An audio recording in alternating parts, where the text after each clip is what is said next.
Hello friends, आपका स्वागत है आपके यूट्यूब चैनल स्टडी विद ज्ञान दर्पण पाठशाला में। दोस्तों, आज हम पढ़ेंगे अपना परिव्राजक वंश। इससे पहले मैं आपको तीन वंश को पूरा करवा चुकी हूँ, जिनका नाम है ओलिकर वंश, गर्दभील वंश और नाग वंश, जिनको आप मेरे यूट्यूब चैनल पर जाकर पढ़ सकते हैं। आज हम शुरू करेंगे अपना अगला वंश, जिसका नाम है परिव्राजक वंश।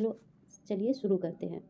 तो दोस्तों, सबसे पहले अपन देखेंगे कि परिव्राजक वंश का अर्थ क्या है। तो इसका अर्थ है भ्रमणशील तपस्वी। इनका शासन काल कब तक था? 5वीं से 6वीं शताब्दी तक इनका शासनकाल था। शासन क्षेत्र इनका देखने को मिलेगा अपन को बुंदेलखंड के पूर्व में नागौद और जासौर रियासत में इनका क्या था?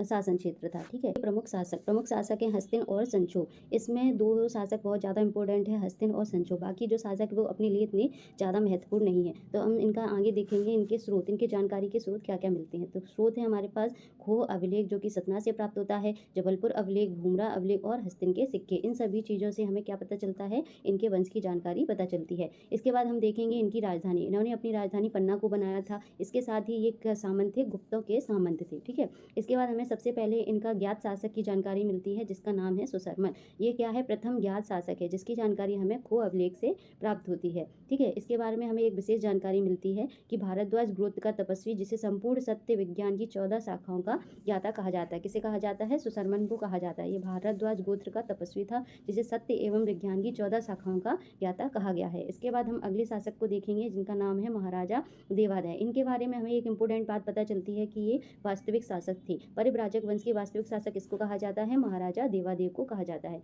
इसके बाद हम अगले शासक को देखेंगे, जिनका नाम है महाराजा प्रभंजन। अगले हैं महाराजा दामोदर। ये हमारे लिए महत्वपूर्ण नहीं है।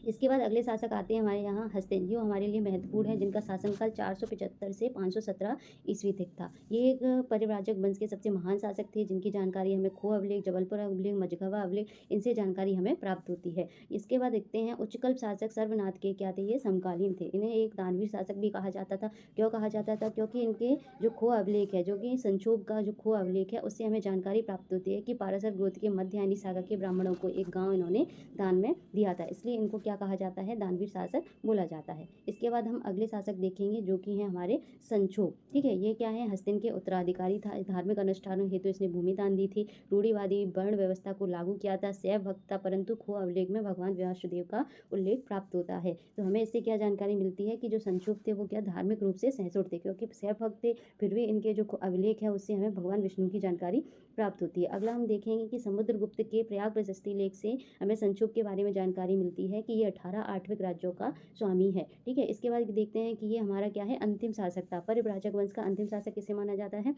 अंतिम शासक माना जाता है संक्षोभ को। इसके बाद जो है इस वंश की जानकारी है वो समाप्त हो जाती है, क्योंकि अंतिम शासक हमें संक्षोभ ही माना जाता है। इसके बाद हम इनकी सामाजिक और आर्थिक जीवन को देखेंगे। इनका सामाजिक जीवन देखेंगे दोस्तों कि समाज में क्या क्या था। समाज में गुप्तों के सामंत थे, इसलिए इन्हें गुप्तकाली सामाजिक व्यवस्था देखने को मिलती है। वर्ण व्यवस्था का प्रचलन था। 4 वर्ण थे, ब्राह्मण, क्षत्रिय, वैश्य और शूद्र वर्ण थे। ठीक है। इसके बाद हम इनका भोजन देखेंगे कि भोजन में इनका क्या क्या था। भोजन में ये शाकाहारी थे। गेहूँ, चावल, दूध और घी का सेवन किया करते थे। मनोरंजन के क्षेत्र में विभिन्न खेल, धार्मिक अवसर, नृत्य, संगीत समारोह और का आयोजन होता था। महिलाओं की स्थिति को देखा जाएगा, विशेषकर महिलाओं की स्थिति कैसी थी? अच्छी नहीं थी, क्योंकि गुप्तों का समय चल रहा था, गुप्तों के समकालीन थे, गुप्तों के सामंत थे, तो उस समय महिलाओं की स्थिति क्या थी? अच्छी नहीं थी, और इनके यहाँ सती प्रथा का प्रचलन था। इसके बाद हम आर्थिक जीवन देखेंगे। इनका आर्थिक जीवन में भी हमें ज़्यादा जानकारी नहीं है। आय का स्रोत कर व्यवस्था थी, और कृषि में हमें गेहूँ, चावल और जो भूमि दान की प्रथा का प्रचलन मिलता है। इसी के साथ ये दोस्तों हमारा परिव्राजक वंश है वो समाप्त होता है। इसके बाद हम अपना